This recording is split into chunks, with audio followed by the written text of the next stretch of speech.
ఎలా అనిపిస్తుంది big boss? చాలా బాగుంది. ఇప్పుడు వైల్డ్ కార్డ్ ఎంట్రీ వచ్చిన తర్వాత చాలా చాలా బాగా నచ్చుతుంది. అలాగే చిట్టి పికిల్స్ అదే రమ్య మోక్ష గానీ లేదంటే దువ్వాడ మాధురి స్టార్టింగ్ లో ఒకలా అనిపించారు. ఇప్పుడు అలా అలా చూస్తూ ఉండగా ఆమె ప్రవర్తన గానీ అంటే అందరితో ఉండే విధానం కానీ చాలా బాగా అనిపిస్తుంది. నాకైతే బాగా నచ్చింది వైల్డ్ కార్డ్ ఎంట్రీ వచ్చిన తర్వాత. నిన్న బురదలో ఒక గేమ్ ఆడారు కదా, టాస్క్ ఎలా అనిపించింది? అంటే చాలా ఈజీగా సంజన వాళ్ళు విన్ అయ్యారని నాకైతే అనిపించింది. అక్కడ చూసుకున్నట్టయితే ఇద్దరు స్ట్రాంగ్ ఉన్నారు. సంజన టీం ఎవరైతే ఉన్నారో వాళ్ళిద్దరు చాలా స్ట్రాంగ్ ఉన్నారు. ఇంకొక ఇద్దరు చాలా అంటే వీక్ అని చెప్పాను, వాళ్ళు స్ట్రాంగే కానీ స్టార్టింగ్ వీళ్ళు అన్ని ఫ్లాగ్స్ అన్ని తీసి వేసేస్తారు కదా, సో ఈజీగా విన్నింగ్ వస్తుంది. ఓకే, వాటర్ టాస్క్ లో మాధురి అండ్ సంజన గొడవ పడ్డారు కదా, సో ఎలా అనిపించింది? అది అంటే ఎందుకు గొడవ పడుతున్నారు, ఇక్కడ కూడా గొడవ పడాలా అనేలా నాకైతే అనిపించింది.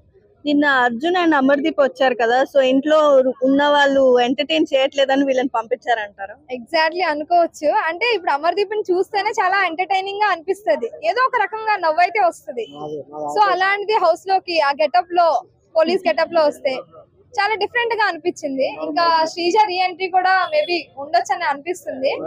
సో శ్రీజాది రీఎంట్రీ ఉంటే ఇప్పటి వరకు బిగ్ బాస్ కి ఎంత అయితే వస్తుందో ఓటింగ్స్ కానీ లేకపోతే నార్మల్ గా రీచ్ కానీ, సో ఇప్పుడు ఇంకా డబుల్ త్రిబుల్ అవుతుందని నాకైతే అనిపిస్తుంది. సో అందరు ఫ్యాన్స్ అందరూ శ్రీజ ఫ్యాన్సే కాదు, నార్మల్ గా కూడా బిగ్ బాస్ చూసే ప్రతి ఒక్కరు కూడా శ్రీజ ఎప్పుడు వస్తుంది ఏంటి ఎలా గేమ్ ఆడుతుంది కరెక్ట్ గా అంటే వైల్డ్ కార్డ్ ఎంట్రీ వచ్చిన తర్వాత శ్రీజ అంటే వెళ్ళిపోవడం అనేది చాలా అప్సెట్ గా అనిపించింది ఫస్ట్ ఆఫ్ ఆల్. సో మళ్ళీ వస్తే ఒక మంచి వైబ్ ఉంటది. ఆయిష ఇవాళ వెళ్ళిపోతుందని అంటున్నారు కదా హెల్త్ ఇష్యూస్ వల్ల, దాని గురించి. కానీ నాకైతే అనిపిస్తుంది ఆయిష వెళ్ళిపోవడమే బెటర్. హెల్త్ ఇష్యూ వచ్చింది ఓకే, బట్ రాకపోయినా ఆమెనే తీసేస్తే బెటర్ అనిపించింది. ఎందుకంటే ఆయిష గేమ్ ఎలా ఆడుతుంది అనేది పక్కన పెడితే రితు చౌదరికి అనే మాట్లాడే విధానం గానీ ఆ ప్రవర్తన గానీ వే అనడం అది అసలు అంటే నేషనల్ టెలివిజన్ ముందు అలా మాట్లాడకూడదు ఒక అమ్మాయి. సో చాలా మంది ఏమంటున్నారంటే ఆయుషాన్ని సపోర్ట్ చేస్తూ ఇక్కడ ఆయుషకి అంటే లాంగ్వేజ్ ప్రాబ్లం అని చెప్పి, అది లాంగ్వేజ్ ప్రాబ్లం కాదు, ఆమె కావాలని కోపంలో అంటుంది. రితు ఎంత చక్కగా మాట్లాడుతుంది అంటే అంత హార్డ్ టైంలో కూడా రితు మాటలు వదలట్లేదు, కానీ ఆయుష వదిలేస్తుంది. అది కొంచెం సరి చేసుకుంటే బాగుంది Ayusha. But anyway Tamil Bigg Boss లో తను ముందే చేసి వచ్చి చూసి కూడా ఇలా బిహేవ్ చేయడం అనేది చాలా బాగా అనిపించట్లేదు. సుమన్ శెట్టి కెప్టెన్సీ ఎలా అనిపిస్తుంది? సుమన్ శెట్టి గారు ఫస్ట్ వీక్ సెకండ్ వీక్ చూసుకుంటే ఓకే పర్లేదు ఏదో ఆడుతున్నారులే అనేటట్టు ఉండేది.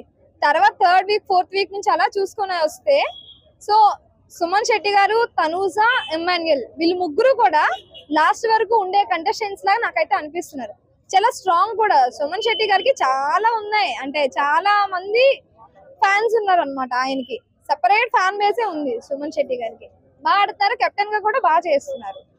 ఓకే, రాము కెప్టెన్ అయినప్పుడు ఉన్నట్టు ఇప్పుడు లేడు కదా, చాలా డల్ అయిపోయాడు అనిపిస్తుంది. దాని గురించి డల్ అయిపోయాడు అంటే ఇప్పుడు ఎవరైతే వైల్డ్ కార్డ్ ఎంట్రీ వాళ్ళు వచ్చారో వాళ్ళు వచ్చే ముందు రాము కొంచెం మంచిగా అంటే వచ్చే ముందు నార్మల్ గా అందరితో కలిసి ఉండేవాడు అనమాట.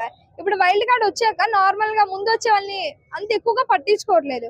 సో రాము ప్రతి ఒక్క విషయంలో నెగిటివ్ అవుతున్నాడు. రితు విషయంలో చూసినా తనూజ చూసినా వాళ్ళందరూ చాలా కొంచెం నెగిటివ్ వైబ్ లో రాముని చూస్తున్నట్టు నాకైతే అనిపించింది.